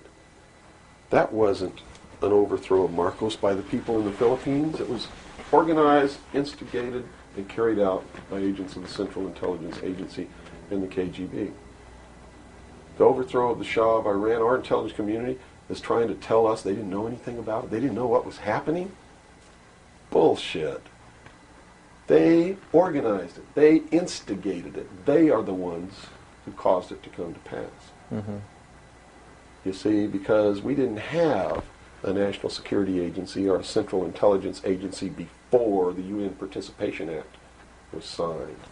And these organizations were created to bring about the one world government, the New World Order. And it had to be done in a manner that the people would not know that it was being done, and the only way they could do that was hide it behind the veil of national security. And the Cold War was a manipulation maintained to bleed the people of tax dollars to fund the creation of the police force of the New World Order, which is the Army, Navy, and Air Force and Marines of the United States and the Soviet Union. And the people didn't rise up in the Soviet Union and overthrow communism. It came from the top down because it had to be done. There has to be a bringing to the same level of all the peoples of the world to approximately the same political viewpoint, so there's not big disparity in order to be able to justify the merger of all these countries together. Well, who now is ruling the forces of the former Soviet Union? You have Yeltsin in now. Gorbachev supposedly went down, but we're not sure about that. Well, let me tell you this. From the beginning, there was never any war between the United States and the Soviet Union. It was created by those at the top to fund the New World Order and the New World Order's police force. At the highest levels of all countries, they all belong to the same club. And we, the people, sit back and we watch this grand drama which is being played out for our benefit, not theirs. If it wasn't for us, they wouldn't even have to do any of this. But you see, they just can't come out and destroy all of us because they need slaves. They need people to make their shoes and make their cars and mine the ore. They need worker bees, and that's what we are. In the New World Order, we will be the worker bees, the slaves. So the Orwellian view of the vision of the future wasn't too far off based on this scenario. George Orwell was just like me. He was a low-level member of British intelligence who was appointed to a position high enough where he saw the same documents that I saw. And he tried to warn the world just like I'm trying to warn the world, only he wasn't willing to take the risk that I'm willing to take. So he wrote it in a book called 1984 and spelled out exactly what's coming as a warning to the people of the world, as a work of fiction. But you notice that that work of fiction really stirred people up because they knew that it wasn't fiction. In their heart of hearts, everyone who's read that book knows that it's coming. It's a possibility. Most people won't recognize it overtly or publicly because then, if they recognize it, they have to be responsible to do something about it. And that's what every one of you have been resisting all your life, is being responsible to do something about it, to get involved. That's why you'll walk away from a girl being raped on the street by a gang of thugs rather than go and try to help her. And I'm not talking to all of you. I know there's some of you out there just like me. But most of you are just exactly what I've just described. Most people are no better than animals who do not have intelligence because they don't use their intelligence. And to these men who control things behind the scenes, you are stakes on the table by choice and consent, and will always be ruled and manipulated and enslaved by people who do use their brains. As long as we're debunking some myths, because it's putting pieces of this puzzle together, I think, for a lot of people that may be watching. The hostage situation in Iran that got Carter out of office, is this another orchestration? And if so, how does it fit into the October surprise is no myth. There was a deal made. There was a deal made at the highest levels to keep the hostages until after Reagan was elected. Do you really believe that it was an accident, that it was a coincidence, that 30 minutes after Ronald Reagan was sworn in, took his oath of office, the hostages were released? Did they want Carter out? Are you really out? that naive? I can't believe it. Did they want Carter out? Yes, they wanted Carter out. They wanted Carter out. He wouldn't play by the rules? Or what was I don't know why they wanted him out, but they wanted him out. Carter was ineffective. He did not have the support of all the American people. They need people who can manipulate the American people so that they have their support. My message is to you is don't support anybody unless they're doing what we know to be right. Don't believe them. Don't fall for the manipulations. Double check everything they say. And that means you can't rely on the media as it is today either. Oh, of course not. All the media in this country, radio, television, and print, is all owned by 5 corporations. All of these corporations that own the media are owned and controlled, and members of the Council on Foreign Relations sit on their board of directors. Can you name those 5 corporations? Is that Not off the top of my head. Okay. I could try, but I don't want to take a chance on being inaccurate. But you can trace that yourself. okay? Remember, if you go down and you trace the ownership of a station or a newspaper, and you get to a corporation, remember that somebody owns that corporation, and it's usually another corporation. But when you trace the interlocking of all these things, when you get to the top, there's 5. And all journalists know that there's some things you don't write about and you don't talk about because you'll lose your job. And that's where the control is. And that's why they pay anchormen like Dan Rather $2 million a year, because he doesn't question them. He knows that if he goes against them, he's going to lose $2 million a year. Do you think a man that looks pretty and sits in front of a TV camera for the 6 o'clock news is worth $2 million a year? No way. I don't care how long he works, and I don't care what he does. There is no job worth $2 million a year. That's why they pay athletes these fantastic salaries. I was listening to the radio the other day. They just contracted to pay one player on one team $6 million a year. Can you believe this? And why is that? It's the Roman circus. What does the emperor do when the people become restive, and when the people are asking questions, and when the people don't like the policies of the emperor? He sends them to the circus. He creates a circus. He builds a giant coliseum. And he begins to throw the Christians to the lions. And he has great chariot races and football games and basketball games, all to keep the idiots preoccupied with things that don't mean anything in the scheme of the entire world, so that they don't have the time to learn what the truth is, so they don't ever get smart enough to learn how they're being manipulated, so they don't ever question the emperor. That's why they pay a player on a football team or a baseball team $1 million or $2 million or $3 million a year. It is the Roman circus.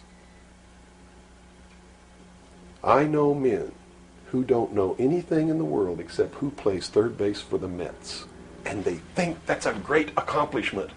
And they meet and pat each other on the back and bond and go have cocktails and talk about what this guy that plays third base for the Mets did in last night's game. It's sad. It's really sad. Is there any room in a kind of society where these manipulations are not taking place for this type of entertainment, or any type of entertainment at all? If people understand that a game is a game, if people understand that nobody, no matter what they do, is worth paying $2 or $3 million a year for,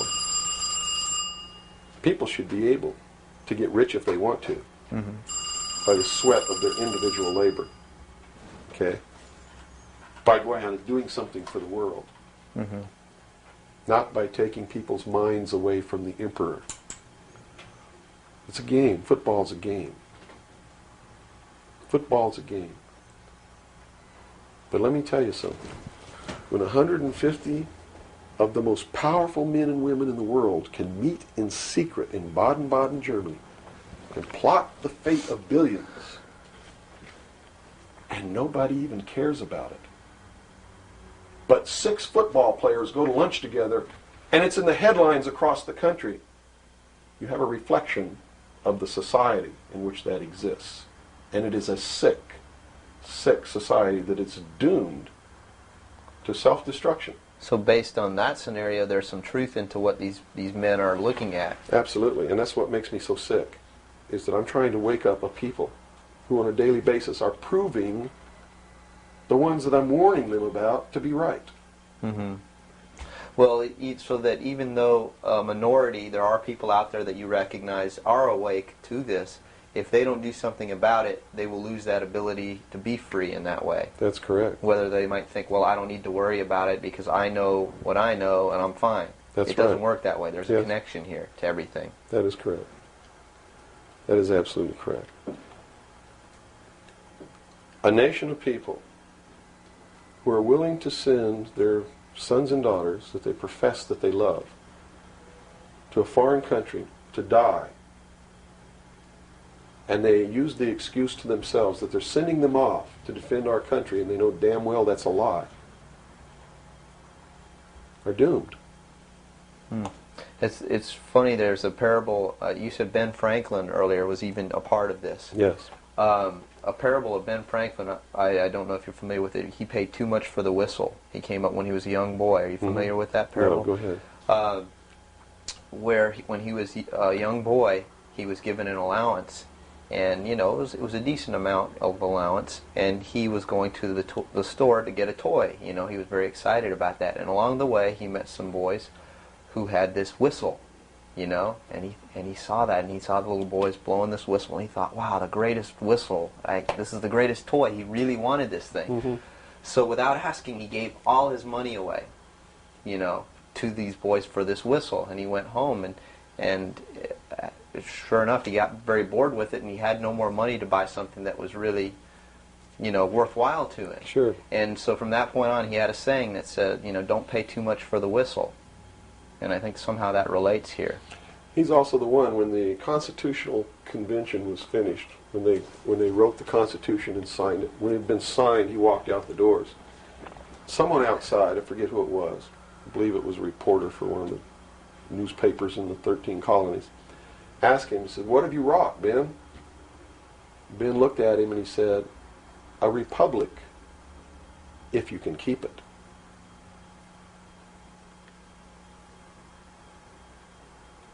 He knew. He did.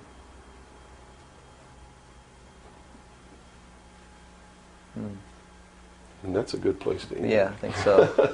That's a great ending. Wow. Good job, guys. All right, Bill? Bill. Yo. Fantastic. Good. Thanks, Bill. Where's your towel? Right there. You're about ready to Yeah, these lights are roasting me. Man. kill. I've already had my son. I'm ready for a bath.